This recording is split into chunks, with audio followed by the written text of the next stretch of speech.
ए जरा थांब ना. ए थांब, मला काही दिसत नाहीये. ठीक आहे, तुझ्या डोळ्यांना अंधाराची सवय होईपर्यंत आपण वाट पाहू. इथे एवढा अंधार का जाणवतोय?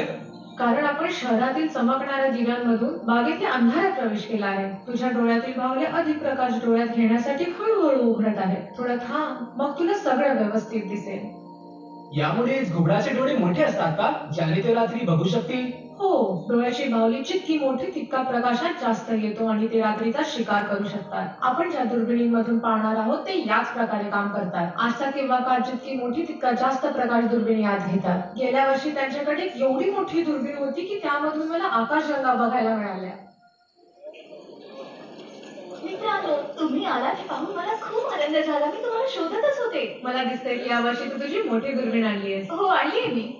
अरे बापरे, ही खूप मोठी आहे आणि आमच्या इकडे बघ ना विराज, इकडे ही नक्कीच दिसत नाही. याची नेत्रकाच किंवा आयपीस मागच्या बाजूला आहे. तुझी कुठे आहे? ती बरंच आहे, म्हणूनच त्यातून पाहण्यासाठी आपल्याला शिडीची गरज लागेल. बरोबर आहे. ही एक रिफ्लेक्टिंग अर्थात परावर्तित दुर्बीण आहे. म्हणजे या दुर्बिणीच्या मागच्या बाजूला असलेल्या आरशावर प्रकाश एकत्रित केला जातो आणि दुर्बिणीच्या पुढच्या बाजूला परावर्तित केला जातो, जिथे तो दुसऱ्या एका आरशावर आदळतो आणि प्रकाश पुन्हा नेत्र काचेमध्ये परावर्तित होतो. तुमच्या शिक्षकाकडे असलेली दुर्बीण अपवर्तक किंवा रिफ्लेक्टर असलेली प्रकाश एकवटण्यासाठी आणि लक्ष केंद्रित करण्यासाठी आरशाऐवजी काच वापरते. परावर्तक की अपवर्तक, कुठली दुर्बीण चांगली आहे? दुर्बिणीने तुम्हाला नेमकं कशाचं निरीक्षण करायचं आहे त्यावर ते अवलंबून आहे. पण सामान्य नियम असाच आहे की आरसा किंवा दुर्बिणीची काच जितकी मोठी असेल तितका जास्त प्रकाश ती गोळा करू शकेल आणि यामुळे तुम्हाला निराकरण होऊन वस्तू अधिक उजळ दिसेल. निराकरण? खरं तर एखाद्या वस्तूचं निराकरण म्हणजे त्यातले बारकावे देखील दिसतात. आमच्या शाळेतल्या दुर्बिणीतून पाहिल्यावर तुम्हाला गुरु आणि त्याचे 4 चंद्र दिसतील, पण जेव्हा तुम्ही या दुर्बिणीतून पाहाल तेव्हा तुम्हाला गुरुवर असलेल्या ढगांचे पट्टेही दिसतील. त्यामुळे निराकरणाची शक्ती किंवा रेझोल्युशन जितकं चांगलं, दृश्य तितकंच कमालीचं. बरोबर? बरोबर, तुझी स्मरणशक्ती चांगली आहे. मी कसं विसरू शकते? तुम्ही मला गेल्या वर्षी पहिल्यांदाच दाखवलेल्या शनीच्या कड्या आणि आकाशगंगेचे सर्पिल हात माझ्या नेहमीच लक्षात राहतील. मी तुमच्या दुर्बिणीतून पाहू शकतो का? नक्कीच, तुला या दुर्बिणीतून पाहता यावं म्हणून तर आपण इथे आलो आहोत.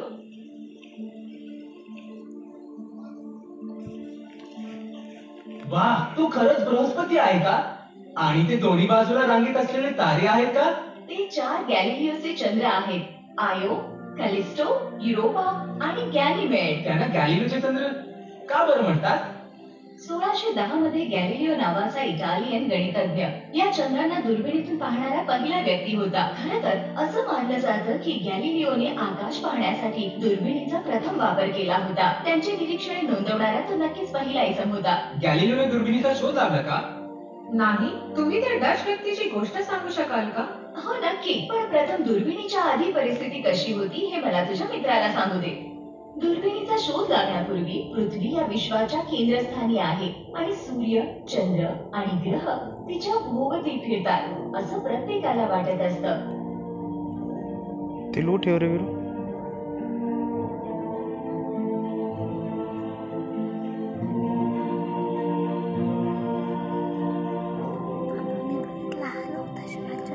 त्यानंतर 1543 मध्ये निकोलस कोपर्निकसने एक अशी वेगळी प्रतिकृती सादर तू वेगळा बघितला होता का? केंद्रस्थानी पृथ्वी मग बरं आहे ना, उलट तो बी बघायला मिळाला ना. हा पण दूरगामी कल्पना होती, पण ते सिद्ध करण्यासाठी त्याच्याकडे कुठलेही पुरावे नव्हते.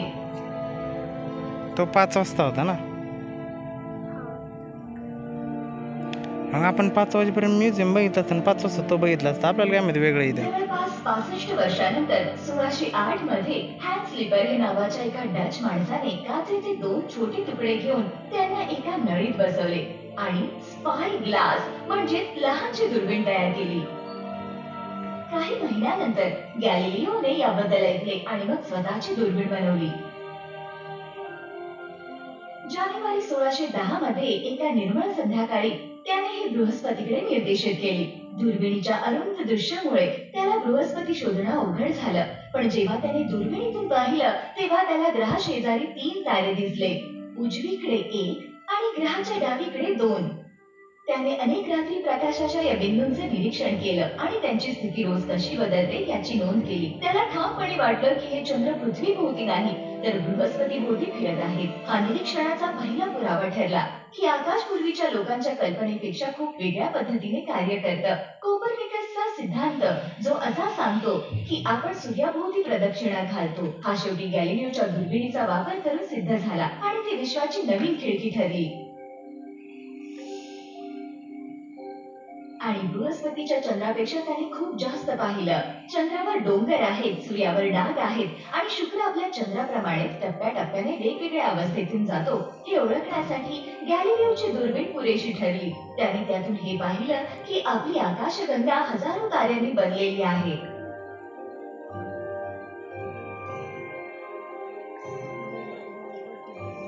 तुला आता शनी बघायला आवडेल का?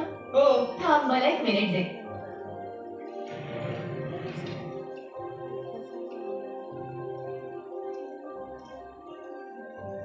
ठीक आहे, आता बघ.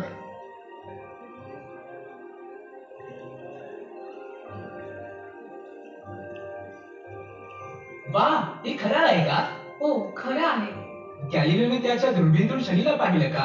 हो, पण त्याला फक्त एक आयताकृती बिंदू दिसला कारण त्याच्या कड्या पाहण्यासाठीचं रेझोल्युशन त्याच्या दुर्बिणीत नव्हतं. त्याने कान असलेला ग्रह असं त्याचं वर्णन केलं. डच खगोलशास्त्रज्ञ क्रिस्टियन हॉकिन्सने 23 फूट लांब अपवर्तक दुर्बिणीचा वापर करून शनी हा एक रिंग अर्थात वलय असलेला ग्रह असल्याचं उघड केलं आणि त्याचा सर्वात मोठा चंद्र टायटन शोधला. त्याची दुर्बीण या एवढी मोठी होती का? ती अशी थोडी लांब होती, पण काचेचे अर्थात लेन्सचे छिद्र फक्त काहीच इंच व्यासाचे होते. त्याची लांब का होती बरं? लेन्स किंवा काचेद्वारे प्रकाश केंद्रित कसा होतो त्याच्याशी त्याचा काहीतरी संबंध आहे. रंगाबद्दल काहीतरी विपर्यास. बरोबर आहे. जेव्हा तुम्ही एखादा तेजस्वी तारा किंवा ग्रह पाहता तेव्हा तुम्हाला त्याच्या काठाभोवती निळ्या आणि पिवळ्या रंगाची रिंग किंवा कळी दिसते. दुर्बिणीची फोकल लांबी वाढवून किंवा ती लांब केल्यास तुम्हाला कमी विकृती मिळू शकते. पण मला शनीभोवती फक्त एक वलय दिसते आणि ते निळे किंवा पिवळे नाहीये. कारण त्याची दुर्बीण अपवर्तक नसून परावर्तक आहे. हॉकिन्सने त्याचे लांब अपवर्तक बनवल्यानंतर सर आयझॅक न्यूटन नावाच्या व्यक्तीने काही प्रयोग करून प्रकाश लेन्स मधून पार केल्यावर रंगीत विकृती निर्माण झाल्याचं शोधून काढलं. अगदी लेन्स प्रमाणेच प्रकाशावर फोकस किंवा लक्ष केंद्रित करण्यासाठी त्यांनी आरसा वापरण्याचा मार्ग शोधला.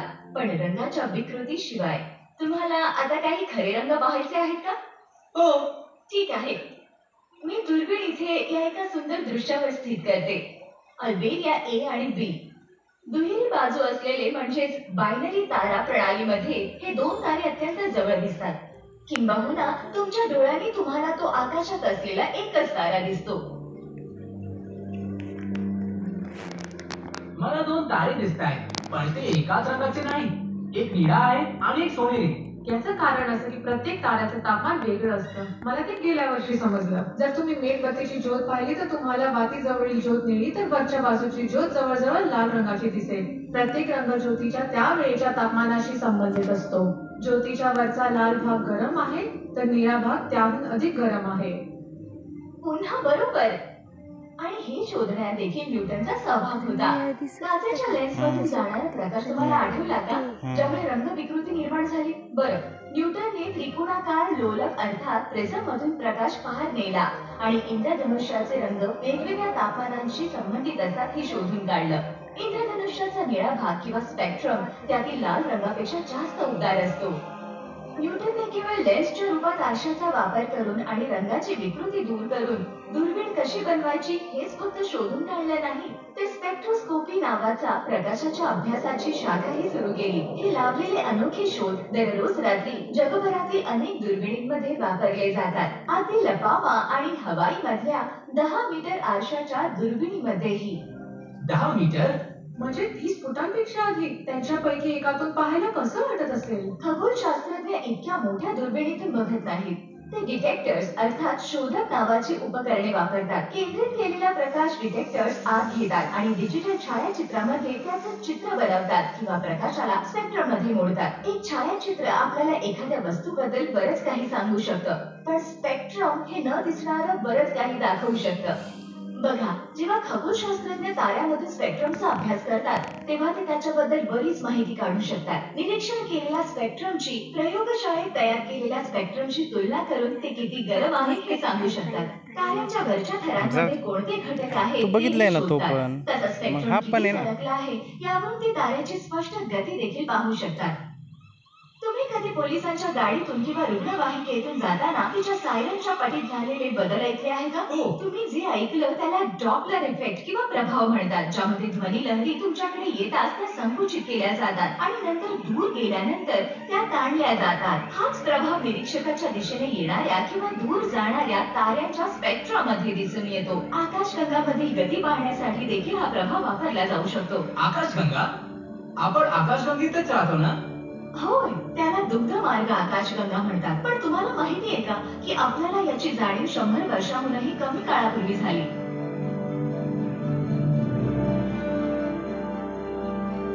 आपल्याला हे कळायला इतका वेळ का लागला? 20व्या शतकापूर्वी खगोलशास्त्रज्ञांना असं वाटायचं की या विश्वामध्ये ताऱ्यांची एक सपाट चकती किंवा डिस्क आहे आणि पृथ्वी आणि सौर यंत्रणेचा व्यास हा त्याच्या मध्यभागी आहे. कॅरोलिन हर्शल नावाच्या खगोलशास्त्रज्ञाने या चकतीचा नकाशाही बनवला होता.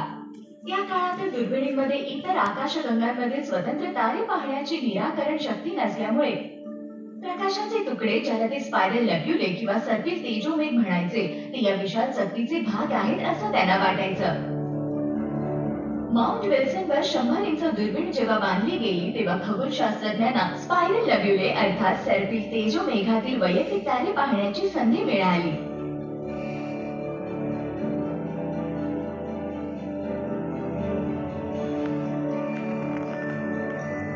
एडविन हबल नावाच्या खगोलशास्त्रज्ञाने या दुर्बिणीचा वापर नीलम व्हेरिएबल अर्थात 7 व्हेरिएबल्स नावाच्या एका विशिष्ट प्रकारच्या ताऱ्यांचे निरीक्षण करण्यासाठी केला आणि त्यामधून सर्पिल तेजोमेघ हे वैयक्तिक आकाशगंगा असून त्या खूप दूर आहेत याची देखील त्याला जाणीव झाली. त्याने बेट विश्व म्हणून देखील संबोधलं. इकडे पहा, ही आपली सर्वात जवळची मोठी असलेली देवयानी दीर्घिका म्हणजेच अँड्रोमेडा आकाशगंगा आहे. हबलने देखील निश्चित केलंय की विश्वाचा विस्तार होत आहे, हो ना? हो, केला आहे त्याने. 1960च्या दशकातील वैश्विक पार्श्वभूमी किरणोत्सर्गाचे त्याने पाहिलेले विस्तार आणि नंतरच्या निरीक्षणांमुळे विश्वाची निर्मिती ही बिग बँग अर्थात महास्फोट सिद्धांतामुळे झाली होती याची पुष्टी झाली. त्यांनी हबल आकाश दुर्बिणीचं नाव त्याच्या नावावर म्हणूनच ठेवलं आहे का? अगदी बरोबर. जेव्हा नासाने हबल अवकाश दुर्बिणीचं प्रक्षेपण केलं तेव्हा त्यांना माहित होतं की ही दुर्बीण त्यावेळच्या भूमी आधारित दुर्बिणीद्वारे न दिसलेलं विश्व आपल्या समोर प्रकट करेल. तारे कसे चमकतायत बघा. हो. आपलं वातावरण याला कारणीभूत आहे आणि तुम्ही दुर्बीण कितीही मोठी बनवली तरीही दुर्बीण आणि अवकाशामधील हवा हा तिचा मर्यादित घटक आहे. त्यामुळे जेव्हा त्यांनी अंतराळात ही दुर्बीण ठेवली तेव्हा खगोलशास्त्रज्ञांना खात्री होती की ही दुर्बीण त्यांना बऱ्याच आश्चर्यकारक गोष्टी दाखवेल. हबल अवकाश दुर्बिणीने तारे आणि ग्रहांची निर्मिती आपल्या समोर उघड केली.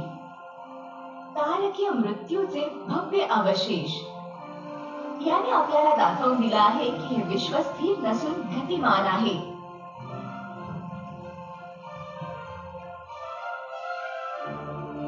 पण सुरुवातीचं विश्व हे आज आपण राहतो त्यापेक्षा खूप वेगळं होतं हे त्याने आपल्याला खरोखर दाखवून दिलं आहे. काय? तुम्हाला नक्की काय म्हणायचं आहे? सुरुवातीचं विश्व हे सगळं सारखंच नाही का? आपण जर मोठे झालो आहोत तर सुरुवातीचं विश्व कसं बघू शकतो? चांगला प्रश्न आहे. तो तिकडचा तारा बघा. तो वेगा म्हणजेच अभिजित आहे जो सुमारे 26 प्रकाश वर्ष दूर आहे. म्हणजे तो तारा जो प्रकाश निर्माण करतो तो आपल्यापर्यंत पोहोचण्यासाठी 26 वर्षे लागतात. म्हणून आपण 26 वर्षांपूर्वी तो जसा होता तसा पाहू शकतो. त्या तिकडच्या ताऱ्याला जेनेट किंवा हंस म्हणतात आणि तो 3600 प्रकाश वर्षे दूर आहे. म्हणजे 3600 वर्षांपूर्वी तो असा दिसत होता, बरोबर? अगदी बरोबर.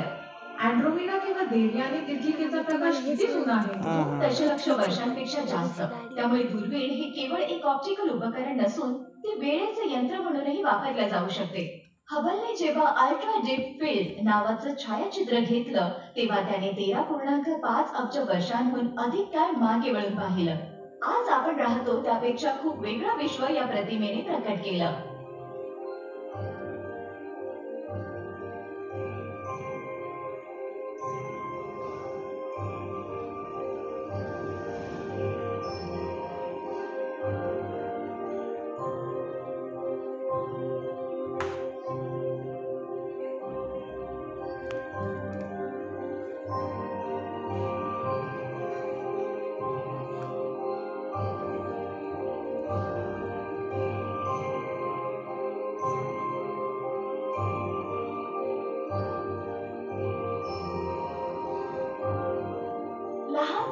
आकाशगंगा एकमेकांवर आदळतात, विलीन होऊन मोठ्या आकाशगंगा बनतात आणि अशाच आपल्या भोवती असलेल्या आकाशगंगा निर्माण झाल्या आहेत हे दिसतं.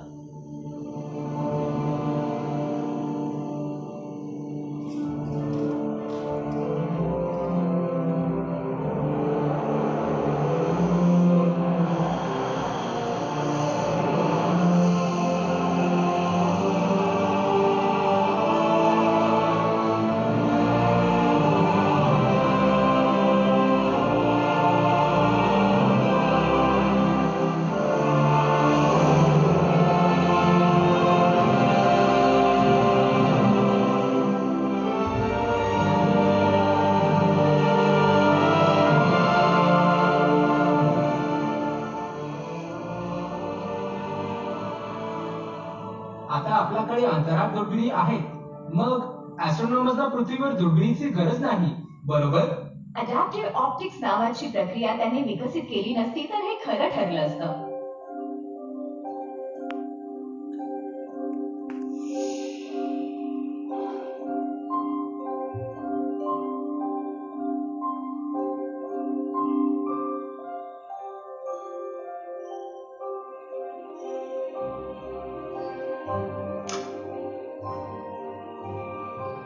खगोलशास्त्रज्ञ आणि अभियंते आता रिअल टाइम मध्ये वातावरणामुळे होणाऱ्या विकृती मोजू शकतात आणि एखाद्या वस्तूचा प्रकाश दुर्बिणीच्या फोकल प्लेन अर्थात मुख्य बिंदूपर्यंत पोहोचण्यापूर्वी ते वजा करू शकतात.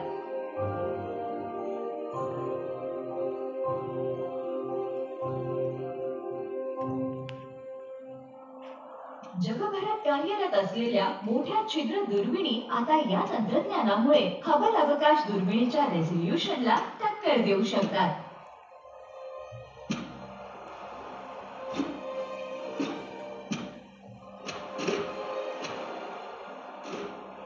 याहून मोठ्या जमिनीवर असलेल्या दुर्बिणी ज्या फुटबॉल मैदानाच्या आकारा एवढ्या असतील त्या पुढील 10 वर्षात बनवण्याचं नियोजन आहे आणि काळाच्या पुढे देखील पाहू शकतील.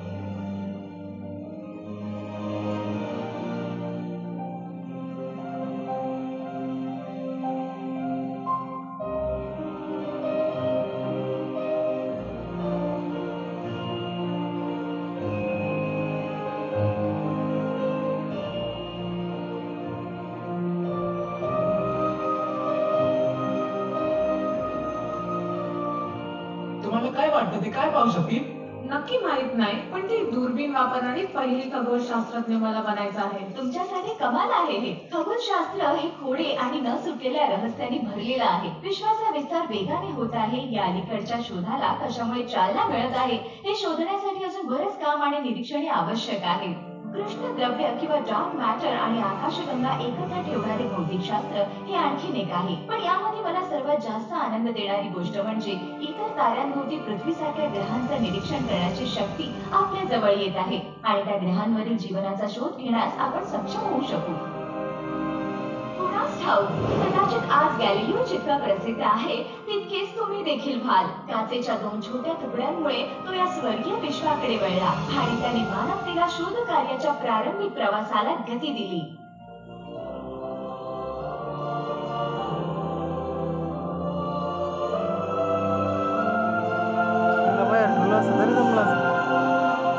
पैसे वाया गेले मग